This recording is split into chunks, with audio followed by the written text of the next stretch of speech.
বন্ধুরা, তানজুস কিচেনে আপনাদের ওয়েলকাম জানাই। আজকে আপনাদের সঙ্গে শেয়ার করার জন্য নিয়ে চলে এসেছি কিছু টিপস ও ট্রিক্স সহ দই কাতলার রেসিপি নিয়ে। এটি দেখতে যেমন লোভনীয় লাগছে, এটির টেস্ট তার থেকেও অনেক বেশি মজার।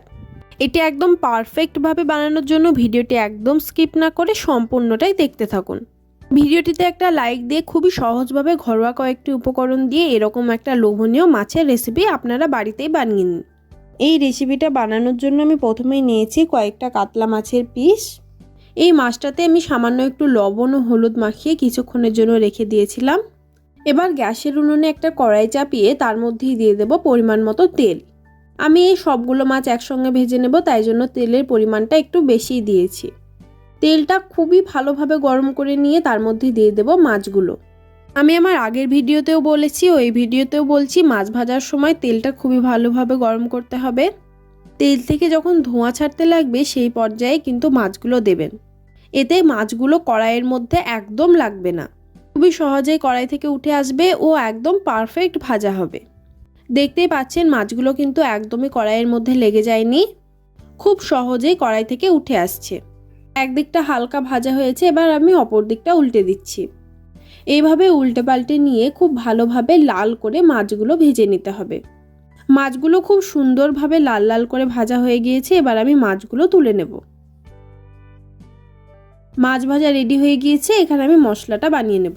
এই রান্নার মশলার জন্য আমি নিয়েছি একটা বড় সাইজের কুচনো পেঁয়াজ, ঝালের জন্য পরিমাণ মতো কয়েকটা কাঁচা লঙ্কা, সামান্য একটু আদা ও রসুন।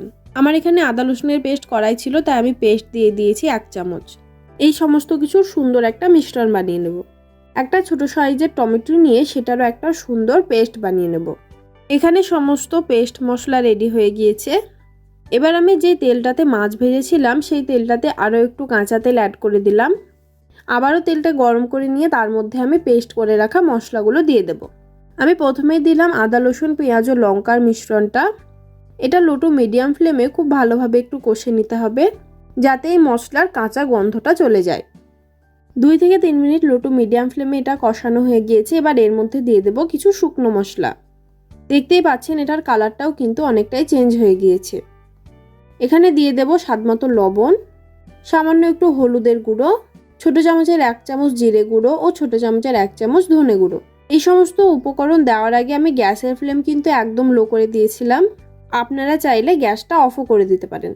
এবার এই সমস্ত মশলাগুলি মিশিয়ে নিয়ে এর মধ্যে দিয়ে দেব টমেটোর পেস্টটা। টমেটোর পেস্টটা দেওয়ার পর গ্যাসের ফ্লেমটা লো টু মিডিয়ামে করে দিতে হবে। তবে শুকনো মশলাগুলো দেওয়ার সময় কোনোরকমভাবে গ্যাসের ফ্লেম লো টু মিডিয়াম বা হাই রাখা যাবে না, তা না হলে শুকনো মশলাগুলো পুড়ে যাবে এবং রান্নার মধ্যে খুব বাজে একটা টেস্ট চলে আসবে। টমেটোটা দেওয়ার পরে সমস্ত কিছু খুব ভালোভাবে একটু কষিয়ে নিলাম। আমি এখানে গ্যাসের ফ্লেম লো টু মিডিয়ামে রেখেছিলাম। দেখতেই পাচ্ছেন মশলাটা থেকে খুব সুন্দরভাবে তেল ছাড়তে লেগেছে। এবার এর মধ্যে দিয়ে দেবো আমি পরিমাণ মতো জল। আমি এখানে চায়ের কাপের 1 কাপ মতো জল দিয়েছি। এই জলটা দিয়ে একটু নেড়েচেড়ে নিয়ে আমি 5 মিনিট মতো এটা ঢাকা দিয়ে রেখে দেব। এবার আমি এই রান্নার মূল উপকরণ দইটা রেডি করে নেব। আমি এখানে 5 পিস মাছের জন্য 50 গ্রাম মতো দই ব্যবহার করেছি। তবে আপনাদের মাছের পরিমাণটা বেশি থাকলে দইয়ের পরিমাণটাও বাড়িয়ে দিতে হবে ও মাছের পরিমাণ কম থাকলে দইয়ের পরিমাণটাও কমিয়ে দিতে হবে। দইটা খুব ভালোভাবে একটু ফেটিয়ে নেব, এতে দইয়ের মধ্যে খুব সুন্দর একটা ক্রিমি ভাব চলে আসবে। তবে আপনারা চাইলে বিনা ফেটিয়েও ডাইরেক্ট মাছের মধ্যেও দিয়ে দিতে পারেন। লো টু মিডিয়াম ফ্লেমে 5 মিনিট এই মশলাটা রাখার পর খুব সুন্দরভাবে মশলার উপরে তেল চলে এসছে, মানে এই মশলাটা একদম রেডি হয়ে গিয়েছে। এবার এখানে আরও 2 কাপ জল অ্যাড করে দেব। জলটা একটু নেড়ে চেড়ে হাই ফ্লেম করে খুব ভালোভাবে একটু ফুটিয়ে নেব। তবে মাছের এই রেসিপিটা ছাড়াও আমার চ্যানেলে আরও অনেক নতুনভাবে মাছ রান্নার রেসিপি রয়েছে, আপনারা সেগুলোও দেখে নিতে পারেন। আমি ভিডিওর উপরে একটা লিঙ্ক দিয়ে দেবো, আপনারা সেখান থেকে খুব সহজে একটা মাছের রেসিপি দেখে নিতে পারবেন। ঝোলটা খুব ভালোভাবে ফুটে এসে এবার এর মধ্যে দিয়ে দেবো ভেজে রাখা মাছগুলো দিয়ে ঝোলের সঙ্গে 5 থেকে 6 মিনিট মতো আবারও ফুটিয়ে নেব। আমি প্রথম 2 মিনিট একদম হাই ফ্লেমে রেখেছিলাম। 2 মিনিট পর ফেটিয়ে রাখা দইটা মাছের মধ্যে দিয়ে দিলাম।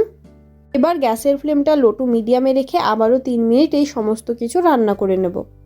এখানে আপনাদের বলে রাখি, যারা নতুন বন্ধু হয়ে আমার ভিডিওটা দেখছেন অবশ্যই আমার চ্যানেলটি সাবস্ক্রাইব করে দেবেন এরকম আরও নতুন রান্নার রেসিপি পাওয়ার জন্য। 3 মিনিট পর সামান্য একটু চিনি ছড়িয়ে দিলাম। তবে চিনিটা পুরোপুরি অপশনাল, আপনাদের ইচ্ছে না হলে আপনারা নাও দিতে পারেন। কিন্তু চিনিটা দিলে রান্নার মধ্যে খুব সুন্দর একটা টেস্ট আসে। বলা যায় রান্নার স্বাদটাকেই যেন অন্যরকম করে দেয়। এবার চিনিটা দিয়ে আবারও একটু ভালোভাবে মিশিয়ে নিলাম।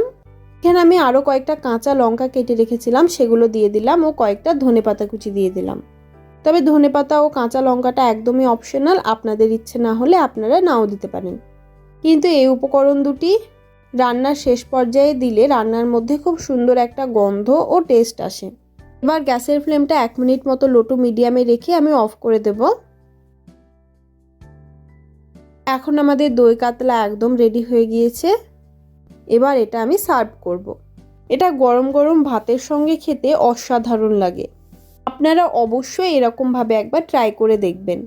আশা করছি আপনাদেরও একটা অন্যতম ফেভারিট মাছের রেসিপি হয়ে উঠবে এটা।